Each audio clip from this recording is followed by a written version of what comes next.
Esse é o canal acadêmico e eu sou o Dr. Antônio Schultz. Nesse vídeo eu comento acerca das lesões fúngicas mais frequentes na cavidade oral e que podem ser questionadas em concurso público. Dentre essas lesões se ressaltam basicamente a candidíase, a histoplasmose e a parococcidiose micose sul-americana. Dessas, a candidíase é sem dúvida a mais frequente infecção fúngica oral. Ela é causada pela proliferação de um fungo denominado Candida albicans, que é um constituinte da microbiota, um constituinte em pequenas quantidades normais da microbiota, tanto oral quanto vaginal. E quando ele prolifera, ele causa essa infecção denominada de candidíase ou sapinho. Essencialmente, essas lesões elas têm como causas externas ou locais e causas internas ou sistêmicas. Dentre as causas internas ou sistêmicas se ressaltam, por exemplo, distúrbios hormonais, mulheres quando grávidas, ou então fazendo uso de anticoncepcionais. Ou então doenças que enfraquecem e diminuem o sistema imune, a resposta imune do organismo, frente a esse fungo Candida albicans, tais como, por exemplo, a diabetes mellitus, o hipotireoidismo, a AIDS, dentre outras infecções.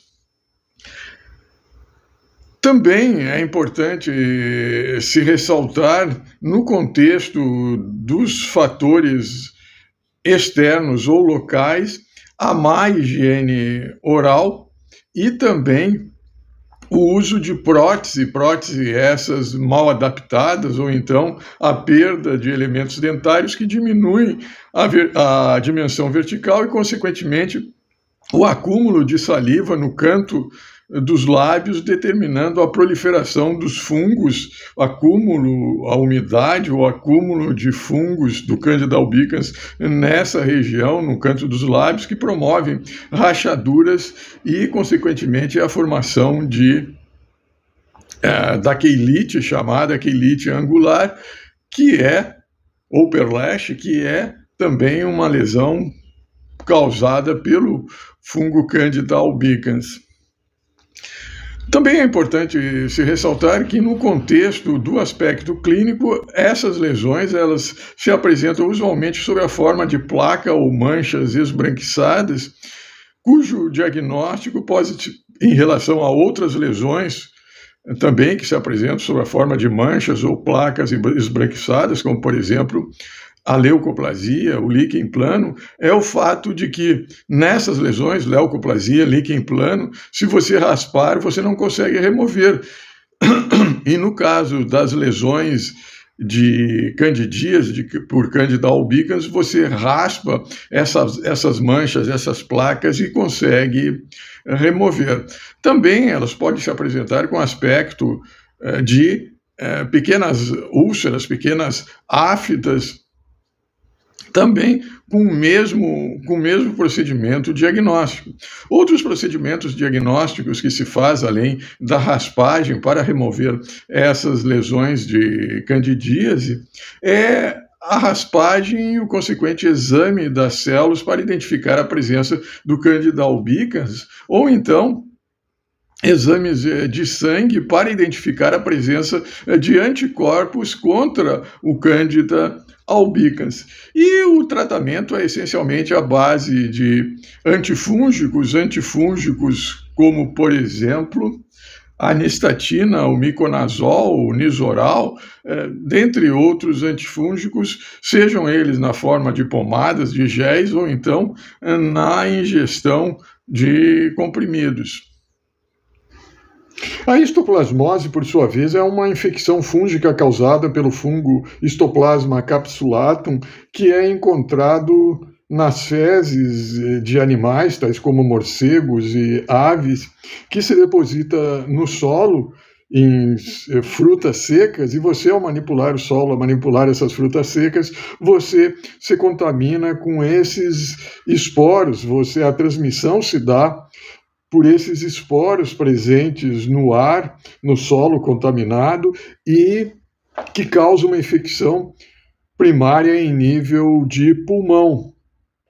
Não há o contágio de humano para humanos, é dessa maneira que se adquire a histoplasmose. A histoplasmose, ela pode acometer a cavidade oral, e quando acomete a cavidade oral é um indicativo de uma infecção já mais grave, e sempre que houver o diagnóstico de histoplasmose, você tem que desconfiar de que o paciente possa estar com o sistema imunológico comprometido em decorrência, por exemplo, de uma doença mais séria, tal como a AIDS, e solicitar um anti-HIV.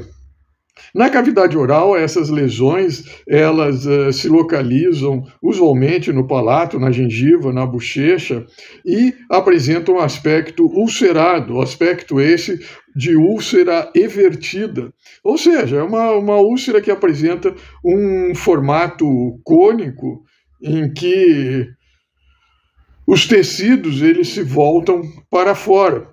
É um tipo de úlcera que é diferente, por exemplo, da úlcera cancerosa. A úlcera cancerosa, ela usualmente apresenta as bordas em forma de rolete. E essa úlcera produzida pela histoplasmose, ela apresenta esse aspecto de úlcera evertida. O diagnóstico é essencialmente pelo exame do escarro, ou então exame radiográfico em que se identifica as lesões da histoplasmose pulmonar, e também pelo aspecto histopatológico. No aspecto histopatológico apresenta-se vacúolos contendo no seu interior os esporos desse fungo, especialmente no interior dos alvéolos pulmonares. E na cavidade oral, ela se apresenta com aspecto clínico usualmente de úlcera essa invertida. Contudo, pode apresentar outros aspectos, como o aspecto nodular ou aspecto vegetante. E o tratamento é essencialmente à base de anfotericina por 30 dias, dentre outros medicamentos que se usam. Mas o mais conhecido é a anfotericina, tratamento mais usual com anfotericina por 30 dias. Finalmente, nós passamos a estudar a blastomicose sul-americana, também conhecida como paracoccidiose micose sul-americana, que é também uma infecção fúngica causada pelo paracoccidiose micosis brasiliense, que é também um fungo cujo contágio se dá através da inalação de esporos, a exemplo da histoplasmose, de esporos desse fungo Paracoccidioides micosis brasiliensis presente no solo, de maneira que ao inalar tem-se as lesões de paracoccidiose. Essas lesões se localizam na pele, na mucosa oral, pode acometer os linfonodos e pode ter um envolvimento sistêmico de múltiplos órgãos. Também essas lesões, que usualmente na cavidade oral apresentam o aspecto de uma úlcera granulomatosa, elas podem ser acompanhadas de febre, mal-estar, fraqueza, dificuldades para engolir, dentre outros sinais e sintomas. Basicamente, o diagnóstico é feito pelo diagnóstico histopatológico ou citologia esfoliativa, em que se identifica no interior de permeio as células de um tecido granulomatoso, células gigantes, contendo no interior dessas células gigantes a presença dos esporos desse fungo. Ressalto novamente, Blastomyces brasiliensis ou Paracoccidiose micosis brasiliensis. E o tratamento é basicamente com antifúngicos, nos casos mais leves com itraconazol e nos casos mais acentuados com a anfotericina B. No mais, eu sou o Dr. Antônio Schutz e esse é o canal acadêmico.